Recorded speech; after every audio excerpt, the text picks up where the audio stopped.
आजकी बेहुली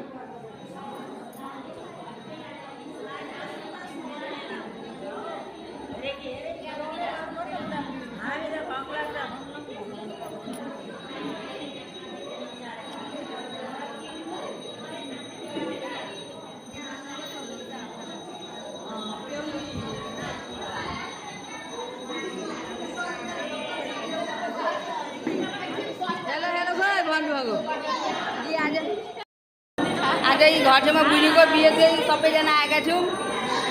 सब चिटिक्कबाट राम्रा भयो